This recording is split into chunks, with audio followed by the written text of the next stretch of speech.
Revisemos algunas definiciones que son importantes dentro del análisis de las gráficas de una función. Vamos a tomar en cuenta las siguientes definiciones, como la función creciente, la función decreciente, el mínimo local o el máximo local. ¿Qué son estos elementos? ¿Para qué sirven estos espacios o estas definiciones específicas o estas situaciones que estamos presentando hasta el momento? Empecemos por una función creciente. Vamos a decir que una función es creciente para un intervalo i. Cuando nos estamos refiriendo a un intervalo i, estamos refiriéndonos a una parte de todo el intervalo que puede tener la gráfica, es decir, a una cierta cantidad de valores de dominio dentro de los cuales puede existir un dominio mucho mayor de la gráfica de la función o de la función en sí misma. ¿A qué estamos refiriéndonos específicamente con ese espacio de un intervalo i? Pensemos que tenemos entonces un esquema x, f de x y que yo voy a tomar en cuenta no todo el dominio, no todo el intervalo, no todos los valores de x que puedo tener que irían desde menos infinito hacia el infinito, sino que voy a tomar solo una parte de valores que incluye dentro de ellos el valor x sub 1 y el valor x sub 2. ¿Qué pasa en este espacio? Bueno, el intervalo i puede ir de 0 hasta un valor inmediato después de x sub 2, o podría ir incluso de x sub 1 hasta x sub 2. Estamos entonces definiendo un pedacito del dominio total de la función y lo estamos declarando como un intervalo i. ¿A qué se refiere este esquema o a qué se refiere esta definición? Vamos a pensar, por ejemplo, que aquí pasa la gráfica de la función pues, f de x dentro de este intervalo i. Por ende, este valor de x sub 1 va a tener una imagen, un valor de rango o contradominio que va a estar dado como f de x sub 1. Y también, por supuesto, este valor de x sub 2 va a tener una imagen o un valor de rango que va a estar dado como la imagen de x sub 2, que nos va a dar precisamente el valor de f de x sub 2.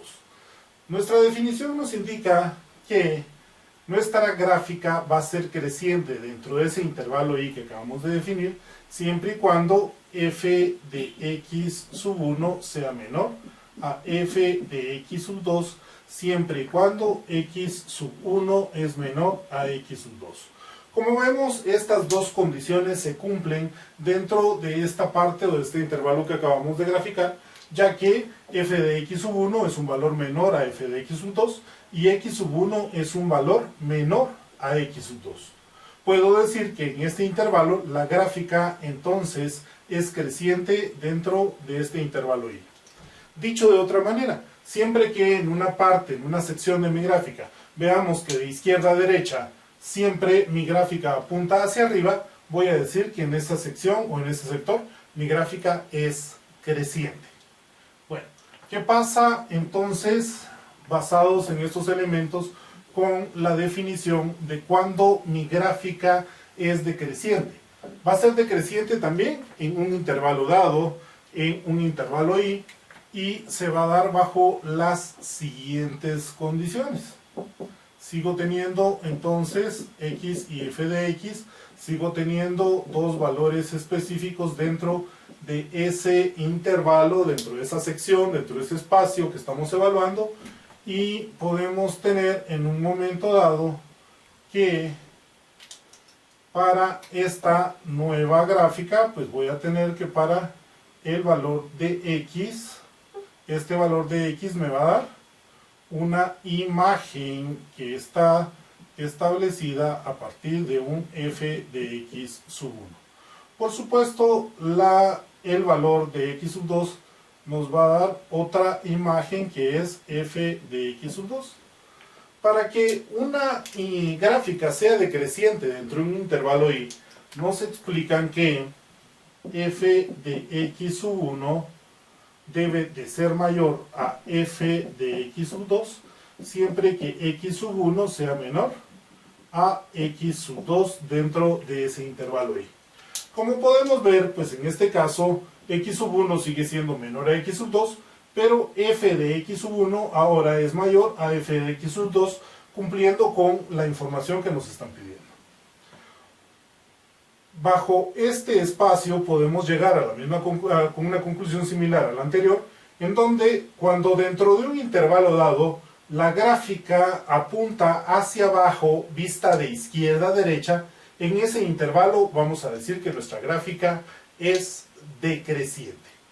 Estos elementos son importantes porque cada vez que leemos una gráfica, dependiendo de la información que nos esté trasladando, pues es importante para nosotros conocer si en esa parte de la gráfica la relación es creciente o decreciente, como cuando estamos analizando, por ejemplo, algún elemento de ventas, en donde pues seguramente no vamos a querer o no vamos a requerir nunca que nuestra gráfica fuese decreciente, sino que nuestra gráfica fuera creciente o al menos se sostuviera sobre algunos límites dados a partir de la información que estamos generando, que estamos creando o que estamos obteniendo de nuestra gráfica para poder tomar decisiones respecto de los procesos que estemos analizando. Cuando hablamos de mínimo local y máximo local, vamos a hacerlo a través también de intervalos específicos o de intervalos dados. Para esto voy a seguir construyendo pues, alguna pequeña gráfica en este esquema. Tengo valores de x y valores de f de x y se me ocurre que podemos trabajar con la gráfica de una función polinomial de grado par que está manejándose de esta manera. La forma de la gráfica en este momento no es importante, sino más bien cómo estemos estableciendo este espacio para poder llegar a concluir en qué es un mínimo local y qué es un máximo local. Cuando estamos hablando de un mínimo local y de un máximo local, otra vez estamos hablando en términos de intervalos que no van a ocupar todos los valores de x, sino una parte de los valores de x. Por ejemplo, voy a establecer un punto A, un punto B, un punto C y un punto D. Es decir, puedo establecer un intervalo de valores que va de A a B, un intervalo de valores que va de B a C, un intervalo de valores que va de C a D. Ahora, puedo tomar cualquiera de estos intervalos o todos los intervalos juntos, que de todos modos no estoy tomando la totalidad del elemento, la totalidad del intervalo de dominio que puede ser desde menos infinito hacia el infinito. Hablemos de cada uno de estos espacios, de estos intervalos. Vemos que nuestra gráfica cambia de decreciente a creciente, de creciente nuevamente a decreciente y de decreciente nuevamente a creciente, en intervalos dados que están insertos dentro de los intervalos que estamos estableciendo. Pero observemos otro elemento que es importante. Dentro del intervalo A a B podemos encontrar acá un punto que nos va a dar un valor de x y ese valor de x nos va a dar un valor de f de x o de la imagen de ese valor de x, en donde dentro del intervalo AB no existe ningún valor de f de x menor al que estamos presentando acá. Observemos que cuando tengo esa condición que dentro de ese intervalo dado voy a tener un valor más bajo de f de x que no puede ser o que no está representado por ninguno de los otros valores de x como imagen de f de x, vamos a decir que en ese punto particular yo voy a tener lo que llamamos un mínimo local. Va a ser local porque va a estar definido únicamente para este intervalo dado. Por supuesto, si tomo el intervalo de C a D, puedo ver que acá tengo otro valor de x que me va a dar como salida otro valor de f de x que para este intervalo dado pues no va a haber un valor más abajo de él en este espacio dado desde C a D. Y por ende, pues esto se convierte también en otro mínimo local. Es decir, una función puede tener varios mínimos o varios máximos locales a partir de cómo generemos nuestros intervalos. Por el contrario, vemos que entre B a C, el valor de X que estamos estableciendo acá, no nos va a dar un valor muy pequeño de f de x, sino que nos va a dar el valor más grande de f de x que podemos obtener. Ese valor de f de x más grande que podemos obtener, que no hay ningún otro valor de x que me dé ese valor de f de x o uno superior, es a lo que vamos a llamar en este caso un máximo local. ¿Por qué? Porque estamos analizando únicamente para el intervalo que va desde B hasta C. ¿Qué pasa entonces? Bueno, fíjense que estamos encontrando valores de máximos y mínimos locales que nos van a servir para ¿qué fin?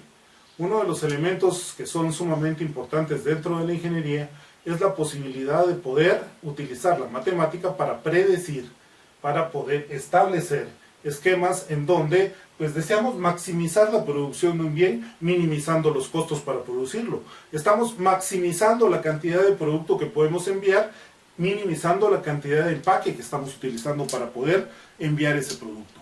Estos elementos, estos conceptos de máximos y mínimos que vienen a partir de nuestras funciones son importantes no solo definir sino trabajar para obtener los esquemas de maximización y minimización. Los máximos y los mínimos locales son sumamente fáciles de obtener cuando conocemos la función y podemos aplicar la primera derivada de la función.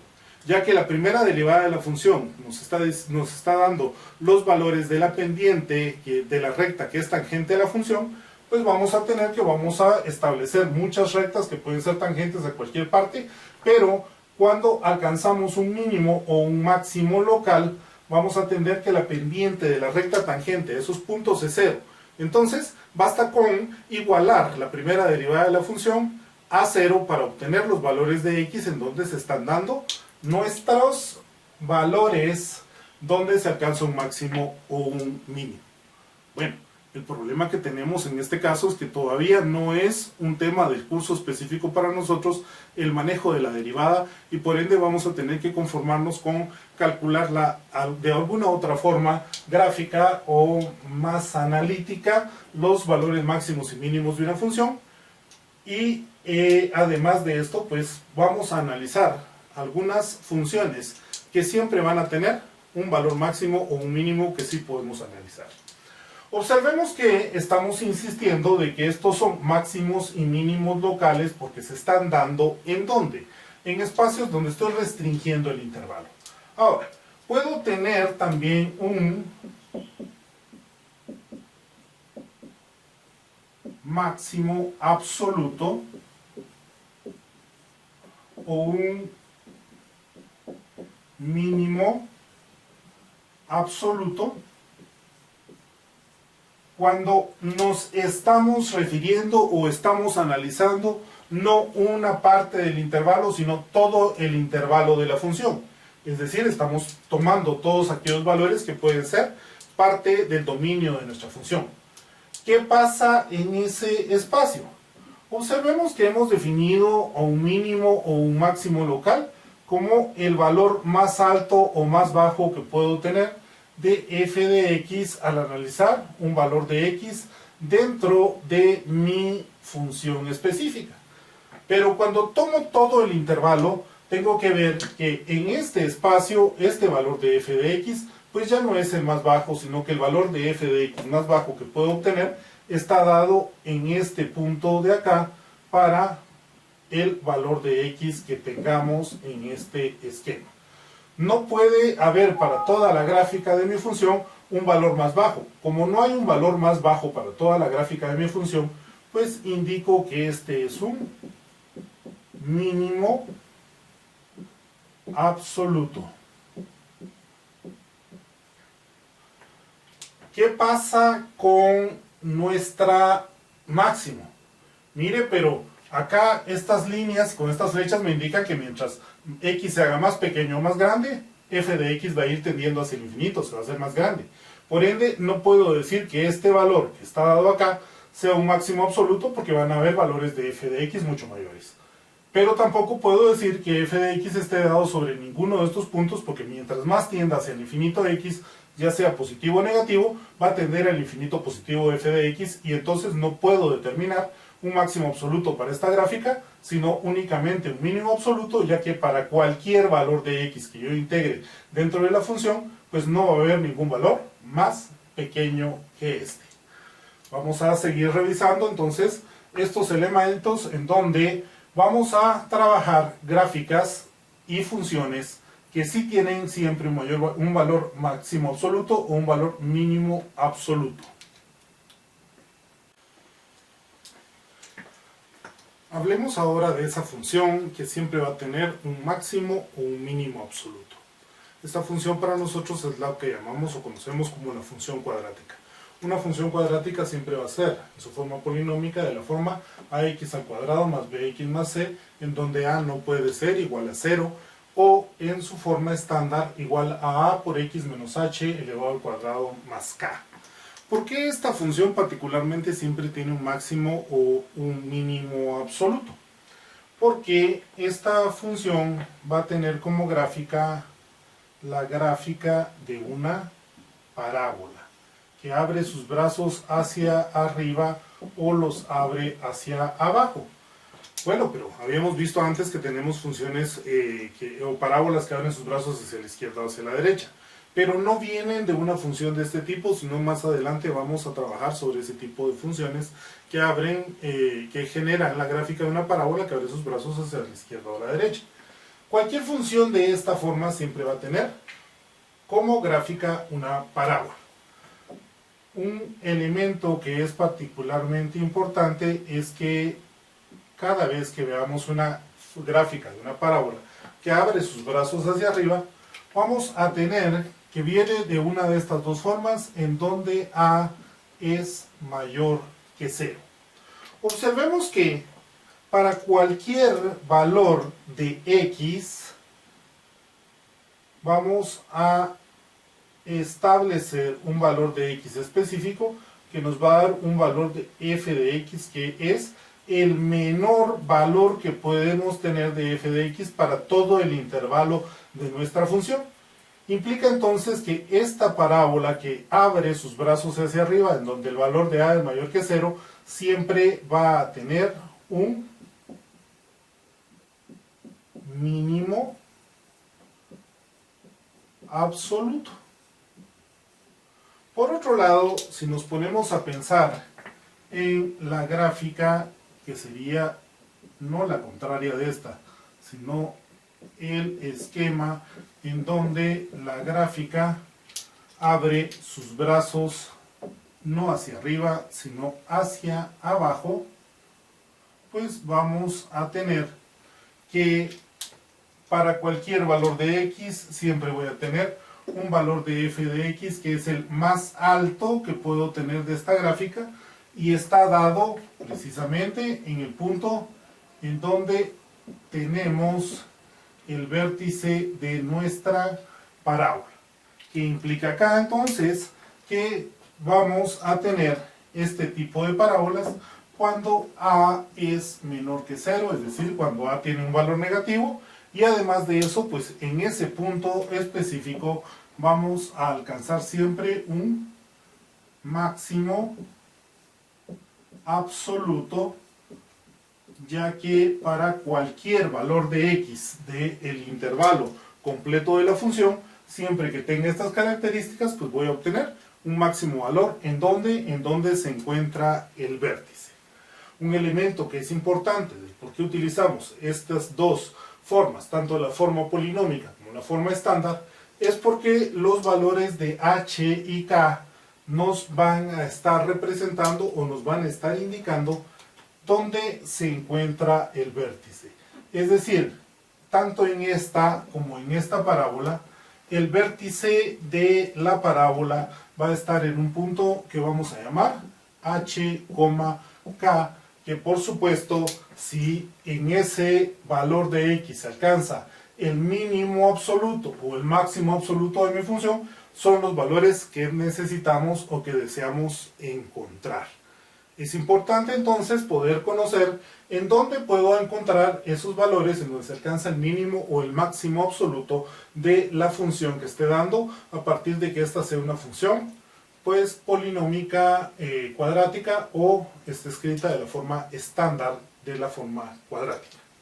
Ahora, ¿cómo podemos llegar de la forma polinómica a la forma estándar? Vamos a establecer algunos elementos en donde deseamos pasar de esta forma polinómica a la forma estándar haciendo algunas operaciones algebraicas que ahora vamos a mostrar. Recordemos que esto ya no es una ecuación, es una función en donde van a ir variando los valores de x que me van a dar distintos valores de f de x. Por ende, ya no puedo simple y sencillamente pues cambiar el valor de f de x o sumarle o multiplicarle o dividir algo por f de x porque no tendría ningún sentido al momento de que esto va cambiando de forma. Puede darse, podría darse, pero no en este caso, no lo vamos a considerar modificar los valores de f de x o afectarlos. ¿Cómo entonces cambio esta expresión a la forma estándar? Puedo venir y decir que voy a reescribir la función anterior de la siguiente manera, en donde vemos pues que no hemos cambiado su forma algebraica, ni la hemos alterado algebraicamente hablando, ya que a por x al cuadrado va a ser ax al cuadrado, y en este caso, perdón, tengo que escribir que el valor de b queda dividido dentro de a, para que a por b sobre a, pues nos dé bx en un momento dado más c. ¿Qué acabo de hacer? Pues únicamente poner como factor común el valor de a y separar con un paréntesis estos elementos. Observemos que aquí tengo ya un factor que se parece al de el que utilizábamos cuando estábamos completando cuadrados, ya que tengo un factor cuadrático con un coeficiente 1 y un valor de b sobre a. Para completar este cuadrado, entonces, debo de sumarle a esta expresión la mitad de el valor de b sobre a, que sería b sobre 2a y elevarlo al cuadrado. Ahora, recordemos que estoy sumando b sobre 2a al cuadrado dentro de esta expresión, pero si no quiero alterar mi función, tengo que sumarle y restarle exactamente el mismo valor. ¿Cómo así que sumarle y restarle exactamente el mismo valor? Si acá estoy sumando b sobre 2a elevado al cuadrado multiplicado por a, tengo que quitarle eso mismo al mismo lado de la función para no alterar algebraicamente el producto de lo que estamos obteniendo. ¿Cuánto es eso? Lo que le sumé a este lado fue exactamente b cuadrado sobre 4a. ¿Por qué no es b al cuadrado sobre 4a al cuadrado? Porque esta expresión se está multiplicando por a y a la hora de multiplicarse el cuadrado que podría quedar al momento de aplicarse este cuadrado se convierte en 1, dándonos esta expresión específicamente. Ahora bien, observemos que esto que está acá lo podemos reducir ya a f de x igual a por x más b sobre 2a al cuadrado más c menos b cuadrado sobre 4a. Ahora bien, recordemos que b no es otra cosa más que un coeficiente que es una constante y a es un coeficiente que es una constante. Una constante sobre otra constante nos va a dar siempre otra constante. Por ende, podría decir que voy a sustituir la constante que se da en b sobre 2a diciendo que menos h es igual a b sobre 2a y también tengo que hacer notar que c es una constante menos una constante elevado al cuadrado sobre otra constante nos va a dar otra constante que voy a sustituir por el valor de K, que va a ser igual a C menos B al cuadrado sobre 4A. Ahora bien, sustituyendo estos valores que tengo acá, pues puedo decir que f de x es igual a por x menos h al cuadrado más k. Observemos entonces que hemos pasado de la forma polinómica a la forma estándar utilizando estos elementos que acabamos de establecer y este procedimiento algebraico sencillo para poder llegar a estos elementos básicos. Ahora, observemos que dijimos que nuestro vértice de nuestra función cuadrática iba a estar dado sobre los puntos h, k, pero menos h en este caso es igual a b sobre 2a. Implicaría entonces también que puedo declarar que h es igual a menos b sobre 2a. Ahora bien, recordemos que el valor donde se alcanza el máximo de la función está dado sobre un valor de x que es igual a menos b sobre 2a, ya que esto sería igual al valor de h. Puedo entonces encontrar el valor de h o el valor de x en donde se alcanza un mínimo o el máximo de una función cuadrática dado a partir de los valores de menos b sobre 2a. Por supuesto, el valor de k podríamos denominarlo como c menos b al cuadrado sobre 4k, perdón, sobre 4 veces a, o podríamos definir que el valor de k es igual al f de menos b sobre 2a, que en todo caso es el valor de x donde se alcanza h, o decir que k es igual al f de h en un momento dado. Observemos entonces que estos valores que estamos estableciendo acá, h como k, que nos definen el vértice, el valor de a, que nos indica si es positivo, si abre los brazos hacia arriba y por ende tiene un mínimo absoluto, o si el valor de a es negativo, va a abrir los brazos hacia abajo nuestra parábola y nos va a dar entonces un máximo absoluto, y la ubicación específicamente de donde se encuentra el vértice o el máximo valor que podemos obtener. Vamos a verificar algunos ejemplos para establecer esto de una manera numérica.